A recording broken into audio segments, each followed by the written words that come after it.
Assalamualaikum warahmatullahi wabarakatuh. Waalaikumsalam warahmatullahi wabarakatuh. Perkenalkan, nama saya Muhammad Ziyad. Saya di sini akan memberikan materi tentang hidup kotor. Sebelum masuk ke materi, alangkah baiknya kita membaca doa. Bismillahirrahmanirrahim. Alhamdulillahirabbil alamin. Arrahmanirrahim. Maliki yaumiddin. Iyyaka na'budu wa iyyaka nasta'in. Ihdinas siratal mustaqim. Siratal ladzina an'amta 'alaihim ghairil maghdubi 'alaihim waladdallin. Kemudian sebelum masuk ke materi, apa kabarnya kalian hari ini? Alhamdulillah, luar biasa, tetap semangat. Allahu Akbar. Pagi hari ini ada yang tidak berangkat apa tidak? Berangkat semua. Alhamdulillah kalau berangkat semua. Ya, selanjutnya Bapak akan masuk ke materi hidup kotor. Hidup kotor adalah salah satu contoh akhlak tercela. Allah tidak menyukai orang yang memiliki sifat akhlak tercela, yaitu seperti hidup kotor dan yang lainnya. Kenapa Allah tidak menyukai orang yang memiliki sifat akhlak tercela? Karena apabila ada orang yang mempunyai sifat akhlak tercela, dia akan merugikan diri sendiri dan akan merugikan orang lain. Hidup kotor harus dihindari. Hidup kotor itu harus dihindari. Kenapa? Karena agar kita disayang oleh Allah Subhanahu wa taala. Akhlak tercela itu disebut sebagai akhlak mazmumah. Lawan kata dari akhlak mazmumah apa? Tahu, Pak. Lawan kata dari akhlak mazmumah adalah akhlak mahmudah. Arti akhlak mahmudah adalah akhlak terpuji. Kalian tahu tidak contoh hidup kotor? Tidak. Contoh hidup kotor yang pertama itu membuang sampah sembarangan. Kenapa membuang sampah sembarangan disebut hidup kotor? Karena membuang sampah sembarangan itu adalah salah satu akhlak tercela, akhlak yang tidak disukai Allah.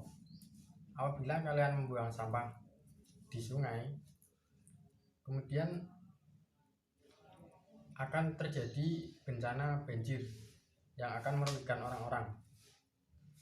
Contoh yang kedua adalah tidak suka mandi. Siapa yang di sini tidak suka mandi? Walah. Itu aja, Pak. Lebih baik mandi 1 hari 2 kali. Kenapa? Karena kalau kita tidak mandi, nanti badan kita bau Kotor. Seperti itu. Kemudian yang ketiga, malas gosok gigi. Kalau kita malas gosok gigi, maka kita akan terkena penyakit seperti sakit gigi, kemudian gusi kita sakit, seperti itu. Kemudian contoh yang keempat, tidak mencuci tangan sebelum makan. Kalian kalau mau makan cuci tangan atau tidak? Cuci tangan. Ya, sudah bagus. Kalau kalian tidak mencuci tangan sebelum makan, kalian akan terkena bakteri, akan membuat kita sakit. Kemudian contoh yang kelima, membiarkan ruangan berantakan. Yang kedua, ada akibat hidup kotor. Kalian tahu tidak? Kalian tahu apa tidak? Tidak. Hidup kotor bisa merugikan diri sendiri dan orang lain. Berikut ini adalah akibat hidup kotor. Yang pertama, mudah terserang penyakit karena kita sering melakukan hidup kotor seperti tidak mencuci tangan, kemudian membiarkan ruangan berantakan, dan di situ menimbulkan beberapa penyakit yang bisa masuk ke dalam tubuh kita.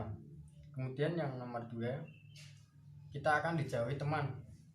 Kenapa? Karena apabila kita melakukan hidup kotor seperti tidak mandi atau tidak gosok gigi, teman kita akan menjauhi karena kita itu bau, kemudian kita kotor karena tidak mandi. Contoh yang lain, apabila kita sering mengkotori ruangan seperti di ruang kelas atau di dalam masjid, kita membuang sampah sembarangan, kita kan sudah diberi masukan dari teman agar kita tidak membuang sampah sembarangan. Nah, itu penyebab kita dijauhi dan tidak disenangi oleh teman. Kemudian yang ketiga, kita akan dibenci Allah. Kenapa kita dibenci Allah? Karena hidup kotor itu salah satu akhlak tercela yang tidak disukai oleh Allah. Kemudian akibat yang keempat, kita akan disenangi oleh setan.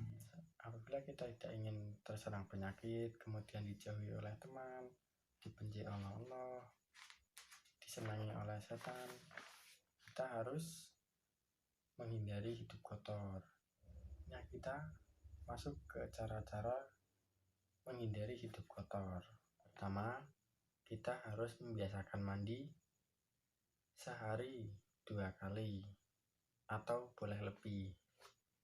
Karena kalau kita tidak melakukan mandi, yaitu seperti tadi yang sudah Bapak contohkan, seperti dijauhi oleh teman.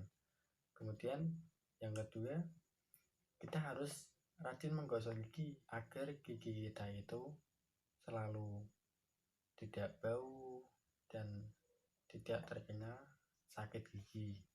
Kemudian yang ketiga, kita harus membersihkan lingkungan. Kenapa? Karena agar lingkungan kita itu selalu rapi dan lingkungan kita itu selalu indah dipandang oleh semua orang, agar tidak ditempati oleh kecoa atau yang lainnya. Kemudian yang keempat, kita harus membeli makanan di tempat yang bersih, karena agar kita itu selalu sehat, tidak terkena penyakit-penyakit kalau kita makan di tempat yang tidak bersih. Kemudian cara menghindari hidup kotor yang terakhir, kita harus buang air kecil di tempat yang tepat, seperti di toilet. Biasanya kan yang laki-laki itu kalau buang air kecil sembarangan. Lebih baik kita harus buang air kecil di toilet. Kemudian apa saja contoh-contoh hidup kotor yang tadi telah saya sampaikan? Coba jelaskan bersama-sama. Yang pertama ada apa? Membuang sampah Sembarangan. Kemudian yang kedua, tidak suka mandi. Yang ketiga, malas gosok Gigi. Yang keempat, tidak mencuci tangan sebelum makan. Dan yang terakhir, membiarkan ruang berantakan. Nah, setelah kita mempelajari materi tentang hidup kotor, kita kan sudah mengetahui contoh hidup kotor, kemudian akibat dari hidup kotor. Kita harus lebih baik lagi agar tidak melakukan hidup kotor seperti contoh yang tadi. Kita harus menjauhi perbuatan seperti membuang sampah sembarangan, tidak suka mandi, kemudian malas gosok gigi, tidak mencuci tangan sebelum makan, membiarkan ruangan kotor dan membuang air kecil sembarangan, kita harus meninggalkan perbuatan-perbuatan itu, karena perbuatan itu termasuk hal tercela yang tidak disukai oleh Allah Subhanahu wa Ta'ala. Mungkin itu saja materi hari ini. Sebelum kelas ini selesai, alangkah baiknya kita membaca hamdalah bersama-sama. Alhamdulillahirabbil alamin. Mungkin itu saja.